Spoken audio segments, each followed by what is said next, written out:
Hey everyone, welcome back to my YouTube channel Learn from Basic to Advanced English. I'm Shama Rawat. In today's video, I will be giving you common errors.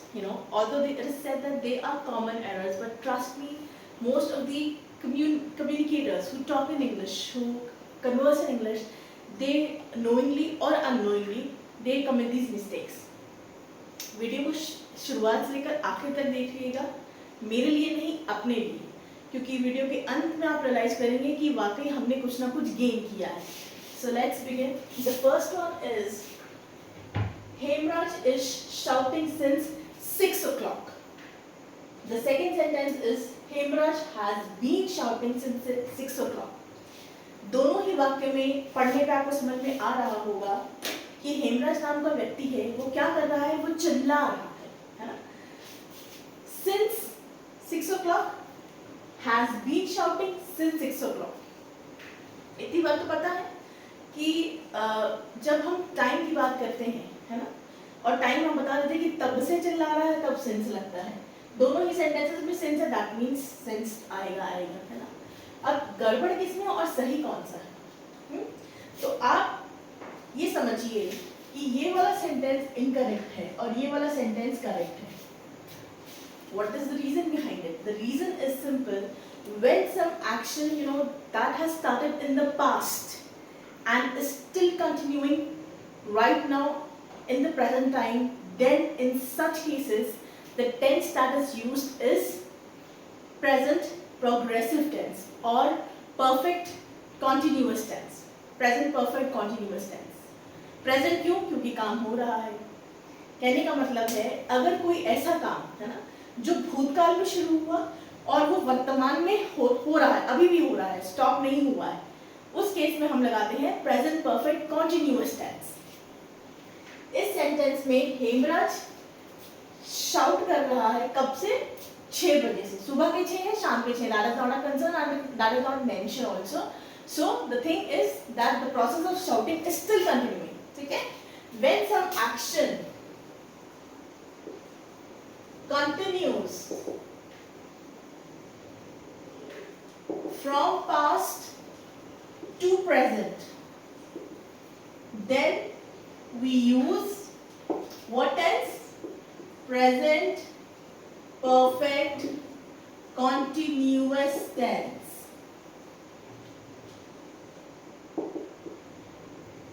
मैं जनवरी से videos बना रही हूँ या मैं जनवरी से पढ़ा रही हूँ. सो I have been teaching since the month of January. So what did I use? I said have been. ठीक है? Which is an example of present perfect continuous tense. ठीक है? Moving to sentence number 2. I hope this one is clear. Moving to sentence or example number 2. Again, there are two examples. The first one is Rita denied that she had not suffered a lot. The second sentence, Rita denied that she had suffered a lot. Now, what is the difference? First, try to understand the meaning that the sentence is trying to deliver. That is, Rita ने मना किया कि उसने suffered मतलब परेशानी होना. It could be physical illness, it could be mental illness. The reason could be anything. The sentence is incomplete. It is not. I have not taken it from any passage. It is just a simple sentence. Second sentence में Rita denied that she had suffered a lot. पहले sentence में रीता ने मना किया कि उसने नहीं सफर किया है. सेकेंड सेंटेंस, रीता ने मना किया कि उसे बहुत झेलना पड़ा, उसे बहुत सफर करना पड़ा. Now you tell me what is the meaning of this word denied. Deny का मतलब होता है मना करना, है ना. कोई चीज डिनाई करना, है ना. I deny you या he denied my proposal, she denied my proposal. Denied का मतलब होता है मना करना. The word denied says no या not to accept. ठीक है, doesn't accept. तो अब इस सेंटेंस में जब डिनाइड पहले ही बोल दिया गया है कि रीता ने मना किया that she had not suffered, फिर बोला है रीता ने मना किया कि उसने नहीं सफर किया है, So this sentence is wrong. Okay. Whereas in the second sentence, Rita denied that she had suffered a lot is a right sentence, is a correct sentence. क्योंकि रीता ने मना किया कि उसे ज़्यादा दिक्कत का सामना नहीं करना पड़ा, ज़्यादा सफरिंग उसे नहीं, ज़्यादा दुख नहीं उसे झेलना पड़ा. So I hope the doubt and the error that we make knowingly or unknowingly is clear. ठीक है? Example number 3. Our teacher. Example number 3 and 4. बहुत ध्यान से समझिएगा. These are very common errors, and trust me, 99% of the people we commit this error.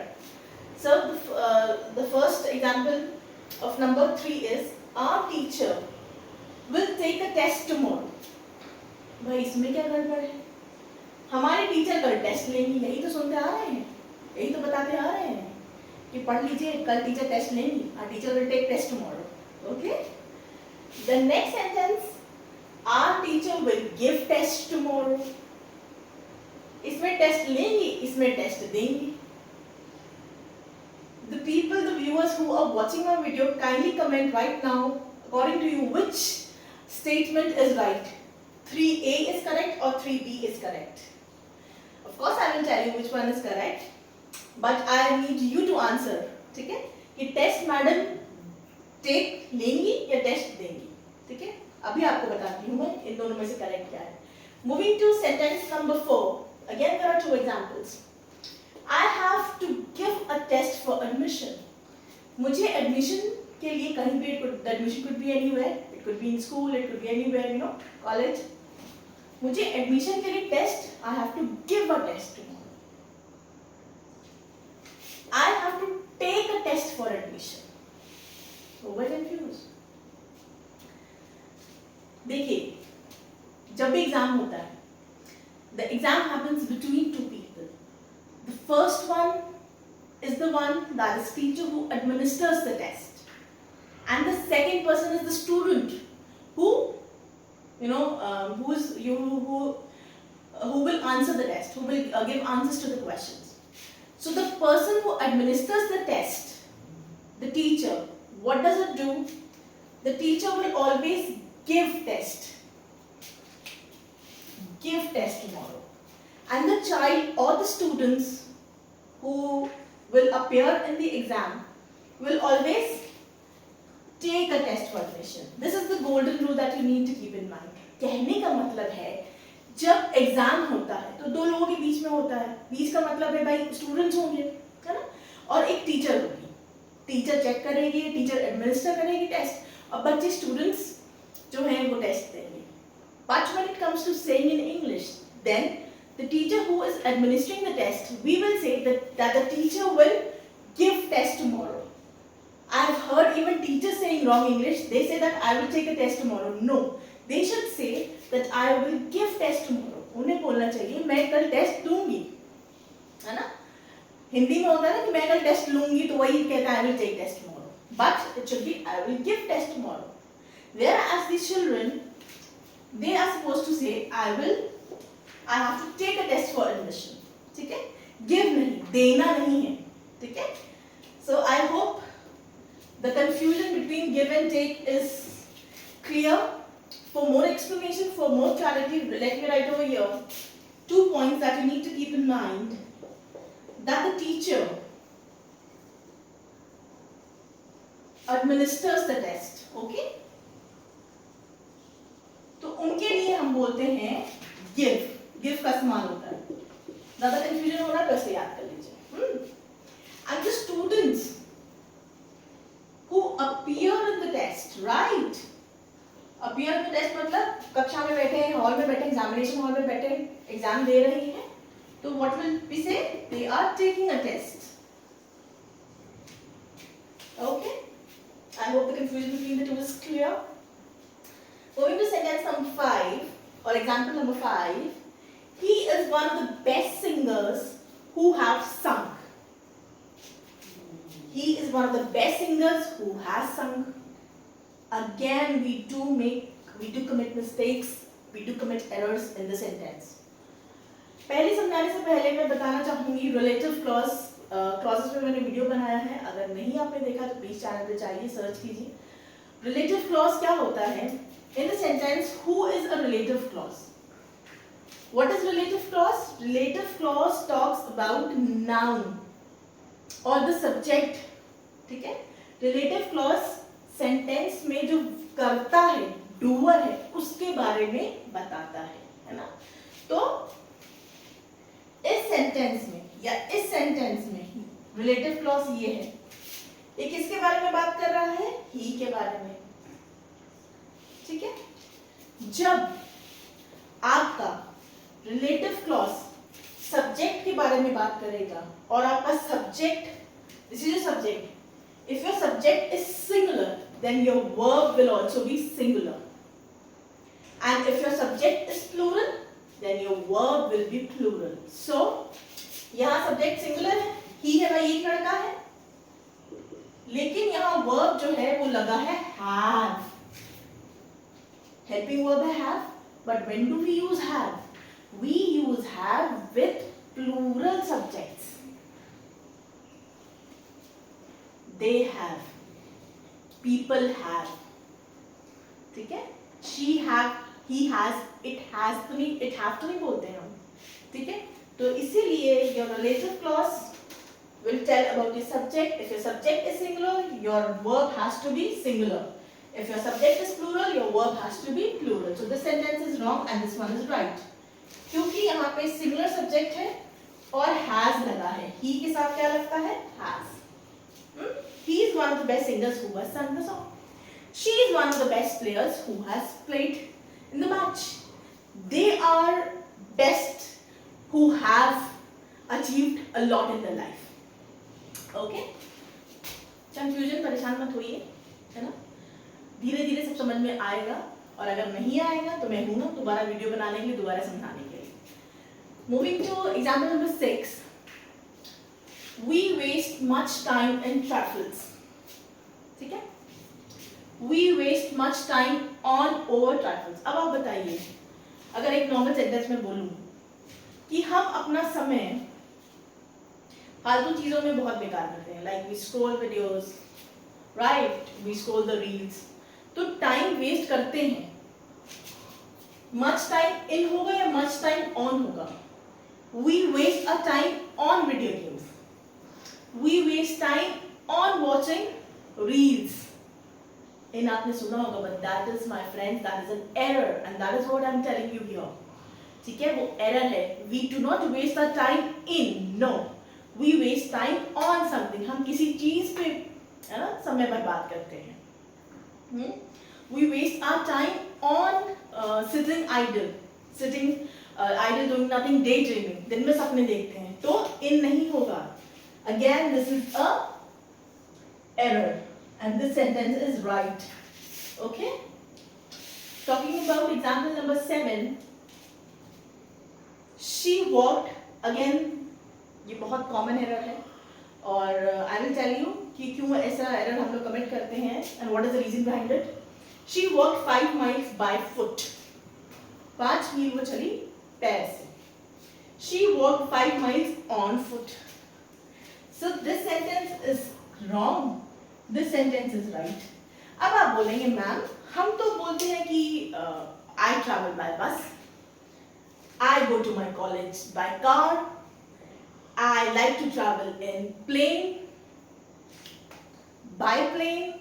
तो यहाँ आपने foot के आगे by लगाया तो आपने cross बता दिया, because when we talk about foot कि पैदल चल के गई, तब हम इस्तेमाल करते हैं on का, ठीक है. So the sentence she walked 5 miles on foot. अगर होता कि she walked 5 miles by car, on car, तब by car सही होता, on गलत होता. जब पैरों की बात आ जाए, foot की बात आ जाए तो on लगेगा, ठीक है. Next example. There is a saying in the Hindus. The sentence is incomplete. I'm trying to tell you there is an error in the preposition. Okay. There is a saying in the Hindus. हिंदुओं में ये मान्यता है या ये कहावत है ठीक है. There is a saying among the Hindus. So which one is right and which one is wrong? This is wrong and this is right. Among means when you share something. When इसमें sentence में कहना चाह रहे हैं कि कोई ideology है, कोई सेइंग है, वो हिंदुओं में मान्यता है. अब हिंदी में तो यही बोलेंगे कि हिंदुओं में मानता है या हिंदुओं का ये मानना है. तो यही क्या करते क्या है, हम वैसे उसको वैसे उठा के ट्रांसलेट कर देते हैं, तभी एरर होता है. ठीक है. अमंग का इस्तेमाल होगा बिकॉज दो लोग होते हैं तो बिटवीन प्रपोजिशन आता है. But when there are more than two people involved, which preposition is used? We say among. Okay. Moving to example number 9. I take my food. I have my food. You must have heard the sentence, or you must have, somewhere or the other day, you must have told your mother or whoever lives in your house, कि don't worry about me. आप जाइए, you go and do your work. I'll take my food.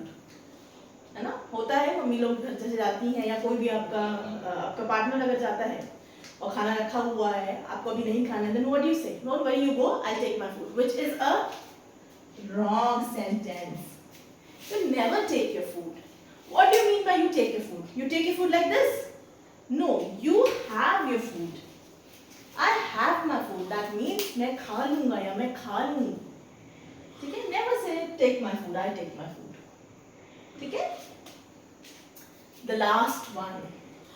I hope the video is interesting. It is gaining your interest, है ना. I said to him to go. I told him to go. Now, said and told. When do we use say and when do we use tell? पहले तो ये समझिए कि said जो है, it is the second form of say, है ना. say, said होता है. इतनी बात पता है? हाँ जी पता है. told, tell, told. ठीक है. जब आप say बोलेंगे, है ना, I said to him to go, ये गलत है. जब say की बात आती है ना, तब उसमें listener नहीं होता. There is no listener when we write said. जबकि told में या tell में we have a listener. This sentence is right. Tell में you have a listener. Okay? आपकी कोई बात सुन रहा है. Whereas in said you do not have a. Pardon me for my writing. You do not have a listener. You do not have a listener.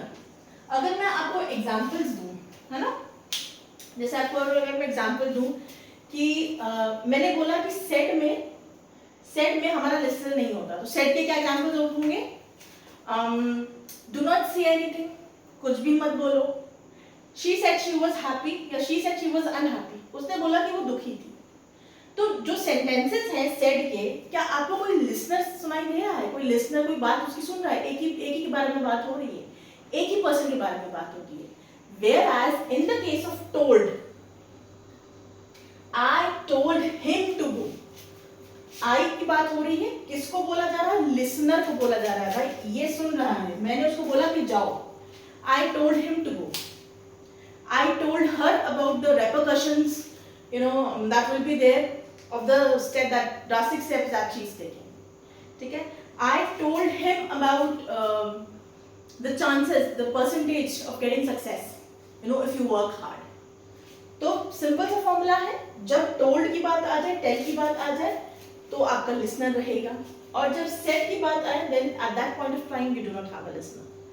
So these were all the common errors that causes blunder written just to make knowledge and just to make education exciting. Video पसंद आया, and if you found it interesting, please write it down in the comment section. And if you want me to bring such common errors, then also write down in the comment section that please ma'am, make more such videos. Thank you for watching and being with me.